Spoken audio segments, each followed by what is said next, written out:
terjadi demo besar-besaran karena ada kasus perzinahan. Dan ini merupakan penentuan hidup dan mati dari seseorang. Ada seorang wanita yang kedapatan berbuat zina. Tertulis dalam Injil Yohanes pasal yang ke-8 ayat yang ketiga sampai dengan ayat yang ke-11. Nah, di situ dikatakan para ahli Taurat dan orang-orang Farisi membawa kepada Yesus seorang perempuan yang kedapatan berbuat zina. Mereka menempatkan perempuan itu di tengah-tengah, lalu mereka berkata kepada Yesus, "Rabi, perempuan ini tertangkap basah ketika ia sedang berbuat zina. Musa dalam hukum Taurat memerintahkan kita untuk melempari perempuan yang demikian. Apakah pendapatmu tentang hal ini?" Wah, ini suatu keadaan yang sangat kritis. Jika ada kata-kata Yesus yang justru mengundang amarah dari massa yang sedang berkumpul, maka habislah riwayat seorang wanita ini.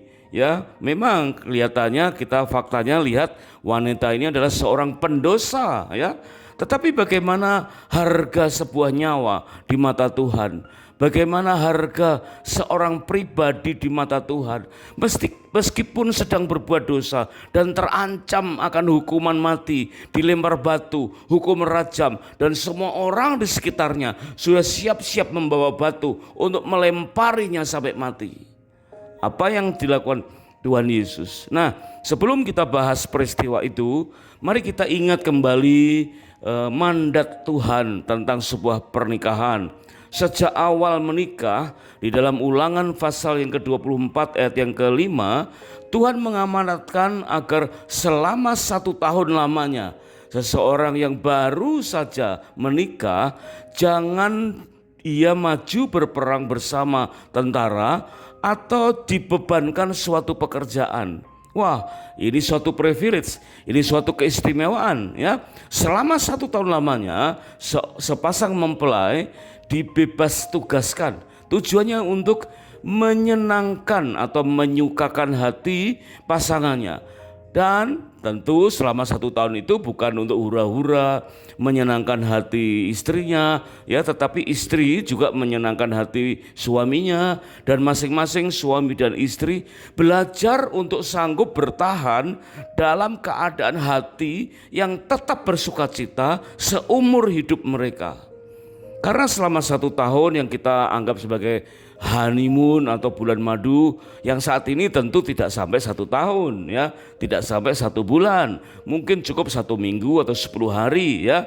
Dan tujuannya ternyata bukan sekedar saling menyukakan, tetapi saling belajar untuk meneliti, memahami perbedaan, untuk memahami adanya dosa-dosa masa lalu, untuk mampu diampuni dan kemudian diterima satu dengan yang lain, supaya memenuhi hukum Tuhan, no reason for divorce. Nah, ciptakan masa-masa honeymoon yang spesial dengan hati yang terbuka untuk berkesempatan menguliti kelemahan kita dalam berumah tangga, kelalaian pola bergereja sebagai keluarga rohani, dan relakan, ya, Tuhan menegur kesalahan kita di dunia kerja. Benar-benar kita perlu waktu khusus untuk melakukan introspeksi dan rela belajar dari kesalahan. Ingatlah kisah di dalam Yohanes pasal yang kedua ayat 1 sampai dengan ayat yang ke-11, yaitu peristiwa habisnya anggur dari sebuah pesta pernikahan. Tuhan memulihkan krisis pernikahan itu karena ada satu prinsip, bahwa krisis pada pesta pernikahan dapat mendorong dosa perceraian, dan mukjizat di Kana menghapus alasan bercerai. Ya, krisis saat menikah, sakit hati, kemudian kesalahpahaman baik di antara suami maupun istri, apalagi didorong oleh campur tangan dari masing-masing keluarga besar, maka krisis dalam pernikahan itu akan sanggup mendorong terjadinya dosa perceraian. Tetapi mukjizat di Kana, yaitu mengubah air menjadi anggur, maka terciptalah anggur yang terbaik, anggur yang manis, anggur sukacita, anggur iman yang baru, dan anggur kana itu sanggup menghapus alasan bercerai. Suami-suami Yahudi pada umumnya karena merasa sudah mencukupi kewajiban menyelesaikan biaya pernikahan selama 7 hari 7 malam, maka suami Yahudi merasa telah memenuhi kewajiban dalam hal resepsi, merasa sudah cukup. Dan itu mendorong arogansi seumur hidup dan tega menceraikan dengan berbagai alasan. Inilah kelemahan adat Yahudi. Alkitab tidak menyarankan untuk kita mengikuti adat Yahudi dalam hal pernikahan, tetapi Alkitab kemudian memperbaiki hukum-hukum yang salah yang pernah dipraktekkan oleh orang-orang Israel dengan hukum sehari-hari yang kita bisa ikuti dan pelajari, terutama pada episode kali ini. Karena Tuhan menegur dengan keras, jagalah dirimu dan janganlah orang tidak setia terhadap istri dari masa mudanya. Sebab aku, kata Tuhan, membenci perceraian. Maka jagalah dirimu dan janganlah berkhianat. Nah, bagaimana jika situasi demo besar-besaran itu terjadi di hadapan kita? Wah, sangat tragis sangat tragis, sangat mengkhawatirkan, sangat membingungkan. Kita mau ambil sikap apapun rasanya serba salah, apalagi situasi yang saat itu demo besar-besaran yang menentukan hidup dan mati dari seseorang akibat dari dosa perzinahan. Nanti kita bisa simak kembali dalam Injil Yohanes pasal yang ke-8 ayat 3 sampai dengan 11. Dikatakan orang Farisi dan ahli-ahli Taurat yang membawa wanita yang kedapatan berbuat zina itu berdiri di tengah-tengah kerumunan, dan di situ ada Yesus. Menempatkan perempuan itu di tengah-tengah, lalu mereka berkata kepada Yesus, "Rabi, perempuan ini tertangkap basah ketika ia sedang berbuat zina. Musa dalam hukum Taurat memerintahkan kita untuk melempari perempuan yang demikian. Apakah pendapatmu tentang hal itu?" Wah, mereka mengatakan hal itu untuk mencobai dia. Jadi ternyata ini adalah upaya untuk mencobai Yesus, supaya mereka memperoleh sesuatu untuk menyalahkan Yesus. Yesus sebagai teladan kita, ia sering mengalami ujian dari berbagai pihak, berbagai macam ujian, melalui berbagai motif dan aneka ragam persoalan kehidupan.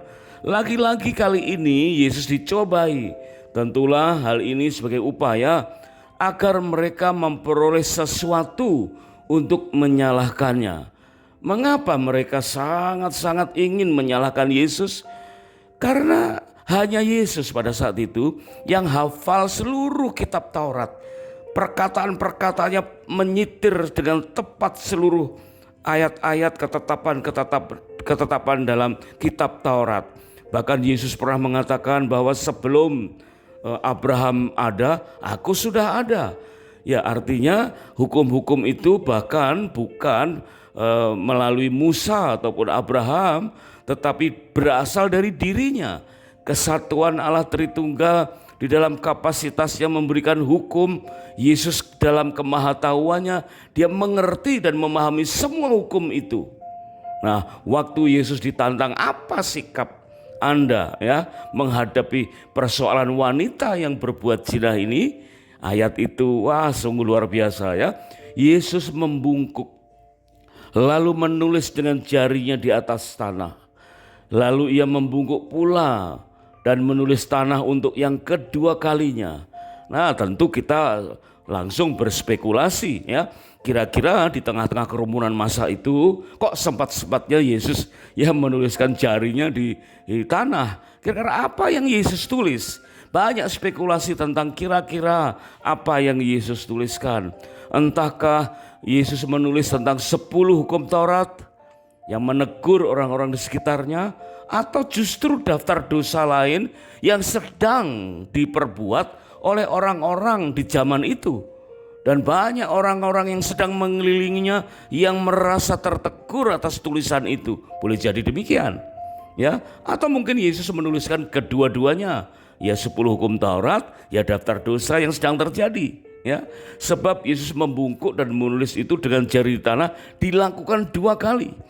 Dan ketika mereka terus-menerus bertanya kepadanya, ia pun bangkit berdiri. Wah, ini suatu momentum yang penting ya. Yesus bangkit berdiri dengan otoritas ilahi. Dia berkata kepada semua orang dengan suara yang sangat berwibawa.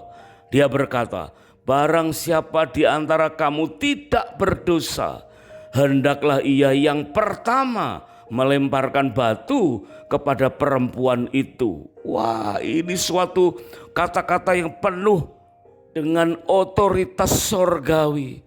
Seorang pemuda berusia sekitar 30-31 tahun ya, yang dikenal hafal dengan hukum-hukum Taurat ya, mampu menyitir persis titik komanya, dan saat itu dari mulut yang sama keluar kata-kata, barang siapa di antara kamu tidak berdosa. Padahal sebelumnya mungkin Yesus menegur dosa mereka ya. Mereka dalam keadaan sudah tertegur atau sedang ditegur dosanya, tetapi Yesus justru mempertanyakan, barang siapa di antara kamu tidak berdosa. Wah, kata-kata itu langsung menusuk dalam hati setiap telinga. Dan kemudian Yesus melanjutkan, hendaklah ia pertama, ya hendaklah ia yang pertama melemparkan batu kepada perempuan itu. Nah, disinilah terjadinya introspeksi yang amat dalam ya bagi kehidupan dalam hati setiap orang yang mendengarnya. Mungkin puluhan, mungkin ratusan, mungkin masa demo itu sudah sedemikian beringasnya, hatinya berkobar-kobar, mendidih, perasaan panas ya, mungkin ingin menghakimi wanita itu, di satu sisi ingin menguji keilahian Yesus. Banyak tujuan mereka melakukan hal itu, tetapi dari hati yang terbakar, yang membara itu, tahu-tahu mulai mengecil hati mereka. Mereka merasa tidak ada seorang pun yang tidak berdosa, dan tidak ada seorang pun yang berani pertama kali melemparkan batu kepada wanita itu. Ini satu momentum yang sangat penting. Mungkin jika kita bisa menangkap dengan kamera, mungkin kamera kita sempat terhenti. Kita pun sempat terhenyak dan memikirkan kira-kira apa yang sedang terjadi dan apa yang akan terjadi. Perhatikan, setelah mereka mendengar perkataan itu, pergilah mereka seorang demi seorang, mulai dari yang tertua. Nah, bisa saja yang tertua cepat menyadari dosanya dan tidak malu-malu mengakui bahwa dia berdosa dan tidak layak untuk melempar batu, maka akhirnya lebih dulu meninggalkan kalangan massa itu, yang akhirnya semuanya pergi meninggalkan keributan itu, dan akhirnya tinggallah Yesus seorang diri dengan perempuan itu yang tetap di tempatnya. Inilah situasi yang perlu kita pahami hari ini. Ya, hanya tinggal Yesus dan wanita yang berdosa itu berduaan saja. Kemudian Yesus bangkit berdiri dan berkata kepada wanita itu, "Hai perempuan," tentu dengan kata-kata yang sangat menyentuh ya. Suaranya tetap keras, tetap berwibawa, mungkin saja terdengar oleh beberapa orang, sebab itu Alkitab itu tertulis ya. Tetapi di telinga wanita itu mungkin kata-kata yang lembut, kata-kata yang penuh kasih, mungkin seolah-olah sedang membelai wanita yang berdosa itu dengan tangan yang dingin, yang indah, yang menyejukkan hati. Yang tadinya takut sekarang sudah mulai timbul hati yang mulai tenang. Pelan-pelan ada keberanian untuk mengangkat kepalanya dengan muka yang bercucuran air mata, dan Yesus melihat itu adalah air mata pertobatan yang sungguh. Yesus sebagai Tuhan, ia mampu memahami isi hati wanita yang berdosa itu. Dengan raut muka yang sedih mulai timbul gembira, mulai ada sinar yang memancar dari muka wanita itu, dan Yesus melihat itulah air mata pertobatan yang mulai diterima oleh Tuhan Yesus. Kemudian Yesus berkata, "Tidak adakah seorang yang menghukum engkau?" Jawab wanita itu, "Tidak ada Tuhan." Lalu kata Yesus, "Aku pun tidak menghukum engkau." Nah, ini satu kata-kata yang sangat penting ya. Wanita itu layak untuk dihukum. Wanita itu layak untuk dilempar batu, hukum rajam sampai mati. Tetapi akhirnya telinga wanita itu mendengar, aku pun tidak menghukum engkau. Pergilah dan jangan berbuat dosa lagi mulai dari sekarang. Wah, saat-saat yang kritis semacam itu ternyata terselesaikan dengan begitu indahnya, ya. Wanita ini dengan muka yang tegak mengucapkan syukur, terima kasih, mungkin mengangguk-anggukan kepala, bersujud, tidak tertulis memang saudara, ya, tetapi kita bisa bayangkan situasinya. Bagaimana di film The Passion dilukiskan perjumpaan atau perbincangan antara Yesus dan wanita itu. Bukan sekedar Yesus seorang Yesus dan wanita seorang berdosa, tetapi antara Tuhan dan pendosa. Bagaimana situasinya sangat menggetarkan hati. Dan Tuhan berkata, aku pun tidak menghukum engkau. Artinya ada pengampunan. Meskipun dosanya layak dihukum mati, tetapi Yesus berkata, aku pun tidak menghukum engkau. Ada otoritas ilahi mengampuni dosa seseorang jika seseorang itu bertobat. Tapi ada syaratnya tentu. Pergilah dan jangan berbuat dosa lagi mulai dari sekarang. Nah, inilah momentum yang dimiliki oleh wanita yang berdosa itu, yang perlu kita miliki bagi setiap suami maupun istri. Meskipun pernah jatuh dalam dosa, meskipun pernah katakanlah perzinahan, perselingkuhan atau apapun yang menodai pernikahan, maka inilah yang harus terjadi. Ya, menghadap kepada Tuhan, berbincang berduaan atau dengan pasangan berduaan bersama dengan Tuhan dan dengarkan, tunggu waktunya, ya, sampai Tuhan berkata, aku pun tidak menghukum engkau. Pergilah dan jangan berbuat dosa lagi mulai dari sekarang. Air mata pertobatan dari seorang wanita yang berzina ini tentu harus dibuktikan dengan tidak melakukan dosa itu lagi mulai dari sekarang. Itulah makna pertobatan, ya, tidak melakukannya lagi. Meskipun situasi yang membuat ia jatuh dalam dosa perzinahan itu timbul kembali. Dengarkan para suami dan para istri, ya. Saat kita mengadakan honeymoon yang kedua, mari kita ciptakan kesepakatan yang mungkin meskipun pernah mengalami situasi yang membuat kita mudah jatuh, bahkan terlanjur jatuh.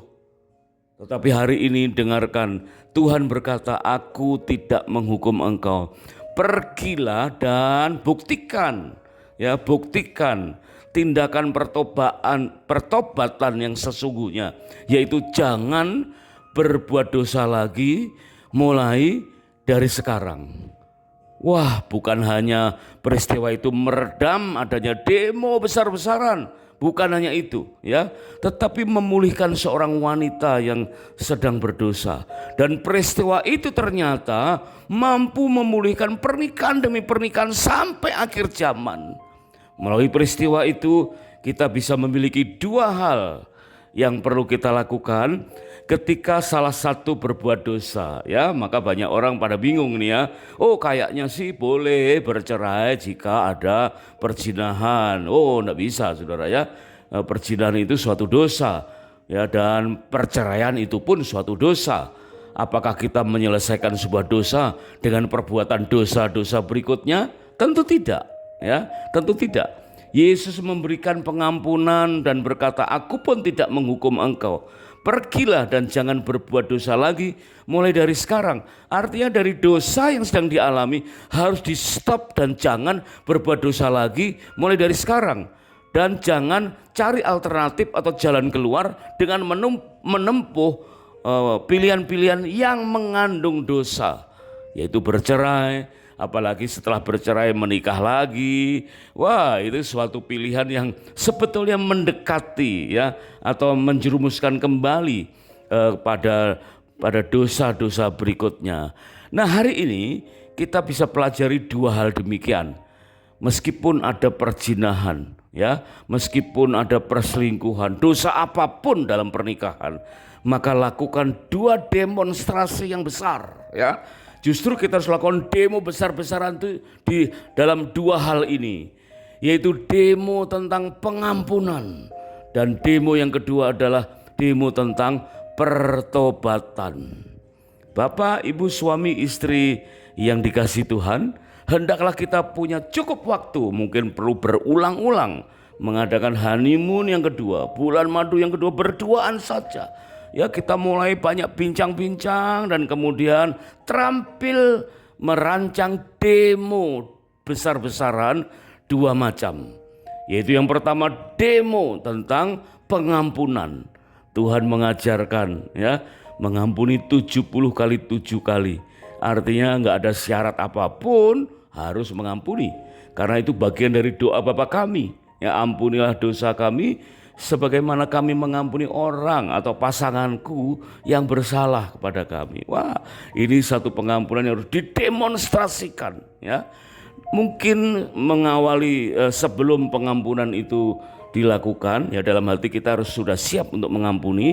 Tetapi yang langkah pertama, demo yang pertama yang harus besar-besaran adalah demo tentang pertobatan.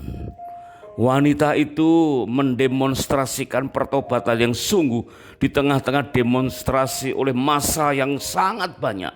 Wanita itu menangis sehabis-habisnya, keluar air mata pertobatan yang sungguh. Ini harus kita demonstrasikan.